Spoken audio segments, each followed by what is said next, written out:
Okay, we just boarded the Calabogie for Daufuskie and Gullah. Calabogie. He says Calabogie is what the...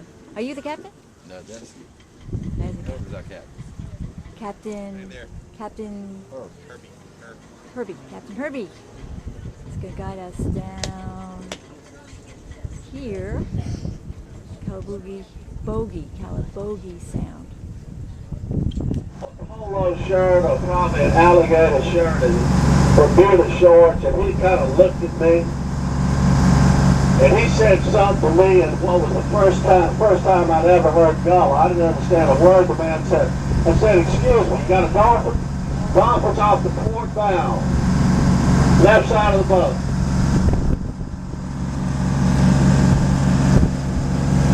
I was trying to do this tour the other day. I was sitting backward in the boat. So I was trying to tell people. And they imported large amounts of African slaves from West Africa. Now, most of these slaves were captured in intertribal warfare. That generally speaking, the white men did not get too far from the ship in Africa because of disease and for the hostile natives. So what they would do is they take rum and they take firearms, and they would arm some of the tribes, take this gun, drink this liquor, make war on your neighbors, and bring us to captives for slaves. Okay? When they did that, y'all, y'all close your eyes when you go by this. Don't look at that. Ray, don't you close your eyes. This was one of the attempts to build a gated community on Daufuskie Island. Now, when they started capturing these Africans, you know, these people weren't a bunch of ignorant savages. These people were skilled. Now, that was an oral culture in West Africa. They didn't have books, they didn't have laptops, they didn't have iPhones. Everything that they needed to know, they committed to memory. And you could take away everything they had and throw them on a slave ship, but you couldn't take away the most important thing they had, and that was right here. Their stories, their songs, their culture, their skills. I'm talking about boat builders, farmers, blacksmiths, and never neglect the witch doctors. They were enslaved as well. And they came over here, they never quit working. For 300 years, the African magic has been working in the low country of South Carolina. This is Voodoo Central. Forget about New Orleans. Okay?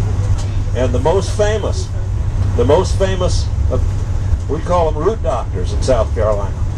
Because in Africa they were herbalists. They were workers with roots, right? You can't work with roots anymore because you're practicing medicine without a license. So now that it's all gone to the spiritual side. If you give a man a salve that you make out of a root for a skin problem, that's a violation of the law. But if you hex him so bad he dies, that's fine. Or it could be from Kisi, another tribe in West Africa. One of those mysteries that will probably never be solved. But the first time Gullah appeared was in the Charleston paper in 1825. They uncovered a suspected slave revolt. And the guy that ran it was Denmark Vesey. Y'all might have heard of that name before. His number 2 man was Gullah Jack. And that's the first time the word Gullah appears. Gullah Jack, a conjurer, the African witch doctor. They believed that you could make them bulletproof, but not hanging proof. But they This is Gullah Praise House. It's a replica of what the first little church house would look like. It fell down earlier, and the Baptist folks came by boat and talked to the African slaves and put English words to their, or English music to their African words, and that's what started the slave-free movement in the black churches right here in Low Country, South Carolina. 1933, they started it, finished in 1934. WPA project, economic stimulus during the Great Depression. Now, The elementary kids went on the left, and the high school kids went on the right. This was Daufuskie School for 62 years.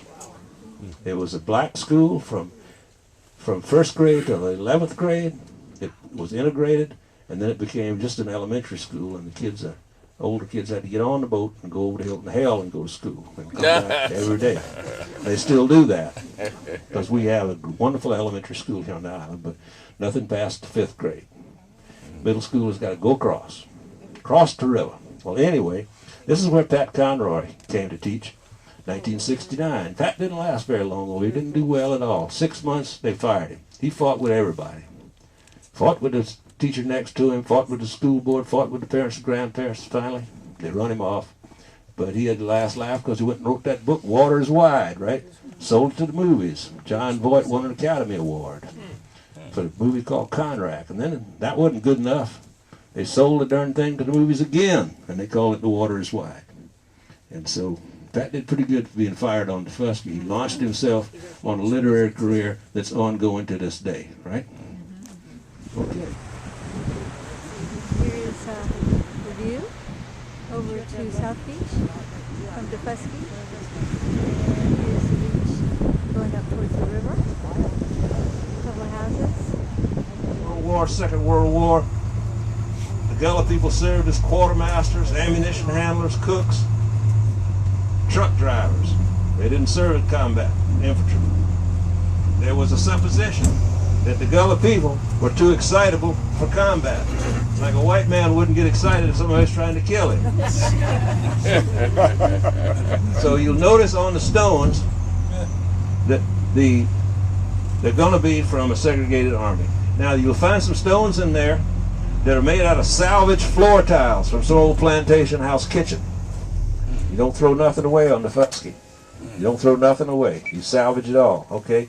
A couple of modern stones. If you died wrong, if you were drunk, if you treated your neighbors poorly, if you didn't go to church, the final act of community disapproval, instead of burying you facing Africa, they buried you facing Brazil. So on the last day, when Jesus raised you up in the flesh, you're going to be wandering around Brazil wondering where your neighbors are. So you're going to see poor old Tina Jenkins here. She's buried the wrong way. We don't know what she did. But she did something to aggravate people because they buried her facing Brazil. If you buried facing Africa, you're with the world. If you buried facing Brazil, you crossed the world. All right?